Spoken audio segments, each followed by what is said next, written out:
दोस्तों, अगर आप भी किसान हैं और आप भी लोन लेना चाहते हैं और वो भी गवर्नमेंट की तरफ से जो प्रधानमंत्री ने यहाँ पे योजना निकाले हैं उसके तहत लोन लेना चाहते हैं तो बिल्कुल सही जगह पे हैं, क्योंकि आज की इस वीडियो में मैं आपको बताऊंगा कि केसीसी यानी किसान क्रेडिट कार्ड के थ्रू किस तरीके से आपको लोन मिलेगा। उसके लिए ये वाला फॉर्म आता है, इसको अच्छे से भरना होता है, उसके बाद ही आपको लोन मिलेगा।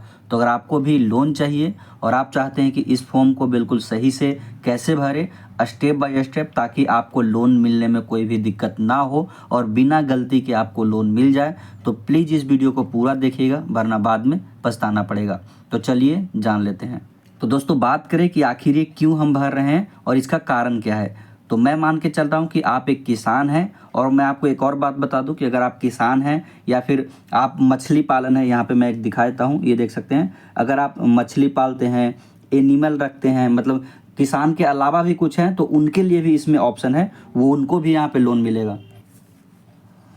किसान है तब तो लोन मिलेगा ही मिलेगा, लेकिन जैसे कि बकरी पालन हो गया, मुर्गी पालन हो गया, या फिर गौशाला टाइप जहाँ पे दूध बेच के वो मतलब रोजगार करते हैं, तो उसके लिए लोन चाहिए, तो उसके लिए भी इसी फॉर्म के थ्रू आपको लोन मिलेगा।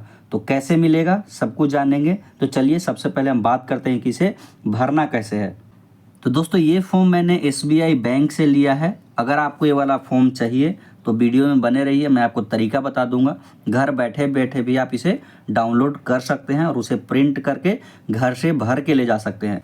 और ज़रूरी नहीं है कि आप SBI में ही जाके जमा करें, जो भी बैंक खाता आपके पास है उसमें आप इसे जमा कर सकते हैं। ये फॉर्म एक है, लेकिन किसी भी बैंक में जमा कर सकते हैं। देख सकते हैं कहीं भी बैंक का नाम नहीं लिखा हुआ है, आपको खुद से यहाँ पे जिस बैंक में आप जमा करेंगे उस बैंक का नाम खुद आपको लिखना है। यानी जिस बैंक में ये वाला फॉर्म जमा करके आप लोन लेना चाहते हैं उस बैंक का नाम आपको यहाँ पे लिखना पड़ेगा। तो चलिए मैं यहाँ पे SBI लिख देता हूँ, क्योंकि मैं यहाँ पे SBI में इसे जमा करके लोन लूंगा। उसके बाद यहाँ पे ब्रांच, आपका जो भी ब्रांच है, जैसे मान लीजिए बैंक में गए, जिस ब्रांच में गए उसका यहाँ पे नाम, तो मैं यहाँ पे लिखता हूँ GAYA गया, और यहाँ पे ब्रैकेट में आप चाहें तो बिहार भी डाल सकते हैं, कोई दिक्कत नहीं है, क्योंकि मैं यहाँ पे गया बिहार में जमा करूँगा तो गया बिहार भी आप डाल सकते हैं, कोई दिक्कत नहीं होगा। उसके बाद यहाँ पे टू द ब्रांच मैनेजर, कौन सा बैंक है, SBI, कहाँ पे है, गया में, तो मैं यहाँ पे गया डाल देता हूँ। उसके बाद यहाँ पे ये जो A वाला है, ये वाला सेक्शन आपको पूरा खाली छोड़ देना है, क्योंकि ये देख सकते हैं फॉर ऑफिस यूज, यानी वहाँ पे जो आप जमा करेंगे उनके यूज के लिए, तो इसको आपको खाली छोड़ देना है। उसके बाद आ जाते हैं हम B पे। B में सबसे पहले है type of KCC, amount of loan required. ये पूछ रहा है कि सबसे पहले जैसे मान लीजिए कि एक तो है कि जैसे मान लीजिए इशू ऑफ फ्रेश KCC, यानी आपका क्रेडिट कार्ड जो होता है किसान क्रेडिट कार्ड, वो आपका है ही नहीं, पहली बार आप अप्लाई कर रहे हैं, तो यहाँ पे क्लिक करेंगे। या फिर जैसे मान लीजिए आपके पास क्रेडिट कार्ड है, आपने पहले 1 लाख रुपए का लोन लिया था, अब आपको 1 लाख से ज़्यादा का लोन चाहिए, तब आप यहाँ पे इनहेंस ऑफ एग्जिस्टिंग लिमिट, यानी लिमिट को आप बढ़ाने के लिए यहाँ पे कर रहे हैं। हम अभी कर रहे हैं पहली बार, अगर हम अप्लाई करेंगे तो किस तरीके से करेंगे, तो मैं यहाँ पे टिक कर देता हूँ इशू ऑफ फ्रेश KCC पे। यहाँ पे करने के बाद अब आ जाते हैं हम नीचे आएंगे तो पार्टिकुलर ऑफ द एप्लीकेंट। उसके बाद ये बोल रहा है कि ये तो आप KCC के लिए अप्लाई कर रहे हैं, यानी किसान क्रेडिट कार्ड के लिए, लेकिन यहाँ पे प्रधानमंत्री के कुछ और भी योजना है जो यहाँ पे चलते हैं, उनको भी अगर आप लेना चाहते हैं तो इनको आपको अप्लाई करना पड़ेगा। तो अगर आप KCC यानी किसान क्रेडिट कार्ड के साथ इन स्कीमों का भी लाभ लेना चाहते हैं, जैसे कि PMSBI यानी प्रधानमंत्री सुरक्षा बीमा योजना, इसमें 12 रुपये लिखा हुआ है, लेकिन अभी ये चार्ज 20 रुपये हो गया। अगर आप इसे एक्टिवेट करेंगे, यस पे करेंगे, तो साल में आपका 20 रुपये कटेगा आपके अमाउंट से, मतलब अकाउंट से, और 2 लाख रुपये तक आपको मतलब एक कह सकते हैं जैसे हेल्थ इंश्योरेंस कैसे लेते हैं कि महीने में आप 10,000 जमा करें या फिर 500 जमा करें और कुछ होगा तो आपको 5 लाख रुपए तक इलाज फ्री मिलेगा, उसी तरीके से ये है। उसके बाद है प्रधानमंत्री जीवन ज्योति योजना, इसमें 330 नहीं 436 रुपये कटते हैं साल का। इस पर मैंने एक वीडियो भी बनाया था कि वे क्यों कट रहे हैं, कुछ लोगों का मैसेज आया था, तो इसमें भी आपको 2 लाख रुपए तक यहाँ पे सिक्योरिटी मिलती है। इसको भी करने के लिए यस आप कर सकते हैं, लेकिन ये आपकी मर्जी है, लेकिन बहुत सारे अकाउंट में अपने आप ऑटोमेटिक यहाँ पे ये एक्टिव होता है। फिर भी अगर आप इसे एक्टिवेट करना चाहते हैं तो पूरी जानकारी लेना बहुत ज़रूरी है। तो इस पर मैंने डिटेल में वीडियो बना रखा है, वीडियो के डिस्क्रिप्शन में आपको लिंक मिल जाएगा, वहाँ से क्लिक करके आप देख सकते हैं और सारा डिटेल जान सकते हैं। उसके बाद आते हैं डी वाले सेक्शन में, detail of existing loan if any, यानी पहले से अगर आपका कोई लोन है उसका डिटेल यहाँ पे देना है, उसका ब्रांच नेम, बैंक, मतलब किस तरीके से लोन लिया था, कितना बकाया है, कितना, मतलब सारा डिटेल देना है। तो हमारा कोई भी पहले से लोन नहीं है तो हम इसको नहीं भरेंगे। अगर आपका है तो आप भर सकते हैं, वरना आप इसे खाली छोड़ सकते हैं। अब आ जाते हैं ई वाले सेक्शन में, particular of total land holding of the applicant and corp.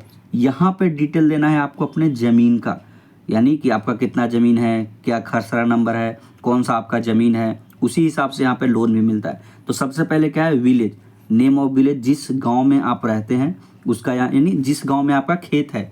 ये बात आप ध्यान रखिए, होता है ना गांव में क्या होता है कि आप जिस गांव में हैं उस गांव में तो आपका खेत है, दूसरे गांव में भी आपका खेत होता है, तो उस गांव का यहाँ पे नाम लिखना है जिस गांव में आपका खेत है। उसके बाद यहाँ पे सर्वे नंबर, कुछ लोग के गांव में होता है, कुछ लोग के गांव में खसरा नंबर होता है, तो यहाँ पे आपको लिखना है। तो अगर आपको अपने ज़मीन का खसरा नंबर, सर्वे नंबर नहीं पता तो कैसे पता करना होता है वो भी मैं बता दूंगा, वीडियो के डिस्क्रिप्शन में लिंक मिल जाएगा। अब आते हैं यहाँ पे कि आपका जो ज़मीन है खुद का ज़मीन है, लीज पे है, या फिर मतलब उधार ले रखा है, ये डिटेल है यहाँ पे बेसिकली आपको यहाँ पे डालना है। एकड़ में डालना है कि कितना है, मैं इसको भर के भी दिखाऊंगा, पहले मैं समझा रहा हूँ उसके बाद इसे भरूंगा। उसके बाद यहाँ पे name of crop to be grown, यानी आपका जो खेत है उस पर किस तरीके के फसल उगते हैं। जैसे होता है ना कि खरीफ फसल, रबी फसल, या फिर अदर कुछ गन्ना उगाते हैं, आप क्या उगाते हैं वो भी बताना है। तो चलिए अब मैं यहाँ पे इसे फिल कर लेता हूँ। तो सबसे पहले मैं यहाँ पे विलेज लिख देता हूँ, यहाँ पे जो भी आपका है,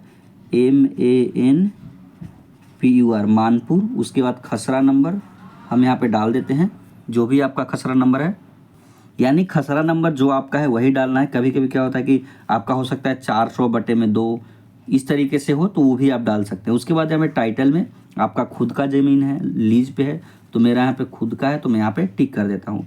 उसके बाद एरियाज इन एकड़, आपका ज़मीन कितने एकड़ में है, तो मैं यहाँ पे एकड़ में डालता हूँ 1.8, ये एकड़ में है, ऊपर पहले लिखा, बस आपको जितना है उतना डालना है। उसके बाद आपका जो खेत है किस खेती के लिए है, उस पर क्या करते हैं आप, खरीफ फसल, रबी फसल, या फिर गन्ना उगाते हैं, आलू उगाते हैं, या फिर सब्जी रोपते हैं, क्या करते हैं। तो मैं यहाँ पे रबी फसल पे टिक कर देता हूँ।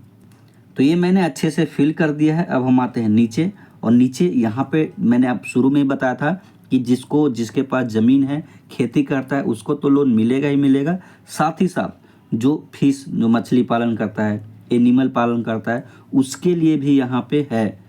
तो उसके लिए भी हम यहाँ पे कर देते हैं, पहले विलेज का नाम डाल देते हैं। ये देख सकते हैं मैंने विलेज का नाम डाल दिया। तो दोस्तों ये देख सकते हैं खेती वाला पूरा डिटेल मैंने यहाँ पे फिल कर दिया। अब आते हैं अगले स्टेप पे, जहाँ पे अगर आपने मछली पाल रखा है, गोट एंड शिप, यानी बकरी भेड़ आपने पालन कर रखा है, या फिर मछली पालन कर रखा है, डेयरी खोल रखा है, तो उनके बारे में यहाँ पे डिटेल डालना है। जैसे कि कितने एकड़ में आपका मछली पालन है, टोटल जो भेड़ और बकरी कितने हैं, टोटल अगर पिग, अगर सूअर भी आपने पाल रखा है तो टोटल कितने हैं, मतलब यही सब डिटेल आपको यहाँ पे डालना है। बट मैं यहाँ पे नहीं डाल रहा हूँ क्योंकि मैं यहाँ पे खेती के थ्रू यहाँ पे लेने वाला हूँ।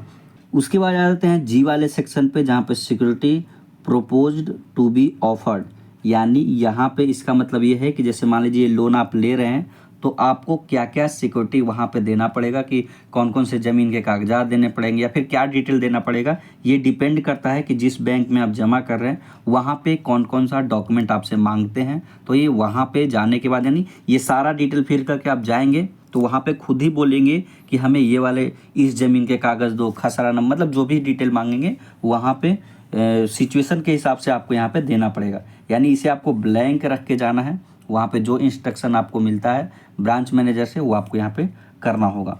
उसके बाद लास्ट में आते हैं। लास्ट में अगर आप सिग्नेचर करते हैं तो अपना सिग्नेचर कर दीजिए, लेकिन अगर आप सिग्नेचर नहीं करते हैं, अंगूठा लगाते हैं, तो यहाँ पे अंगूठा भी लगा सकते हैं। बस इतना करने के बाद आपको ब्रांच में जाना है, जमा करना है। और एक बात का ध्यान रखना है कि आपको जो ये लास्ट वाला है, देख सकते हैं लास्ट वाला एक्नॉलेजमेंट है, इसको आपको लेना ही लेना है, क्योंकि यहाँ पे इस तरीके से इसको फाड़ के आपको दे देंगे, जिसमें आपका डिटेल होगा कि आपने मतलब आपका नाम होगा, पूरा डिटेल होगा, आपके पास प्रूफ होगा कि मैंने ये लोन के लिए एप्लीकेशन जमा किया था। और बाद में इसी से आप पता कर सकते हैं कि आपको लोन मिलेगा या नहीं। क्योंकि जैसे मान लीजिए आपने फॉर्म जमा कर दिया, 1 महीने बाद आपको लोन नहीं मिला, तो आप ब्रांच में जाएंगे तो क्या दिखाएंगे कि मैंने अप्लाई किया था, ये वाला आप दिखाएंगे, क्योंकि ये एज अ प्रूफ रहेगा कि आपने फॉर्म जमा किया है। यानी बैंक वाले ये वाला जमा कर लेंगे ऊपर वाला पार्ट, और ये वाला फाड़ के आपको दे देंगे। तो मुझे उम्मीद है कि सारा डिटेल समझ में आ गया होगा। फिर भी कुछ डाउट है तो कमेंट सेक्शन में बताइए। अभी के लिए इतना ही। Thank you for watching.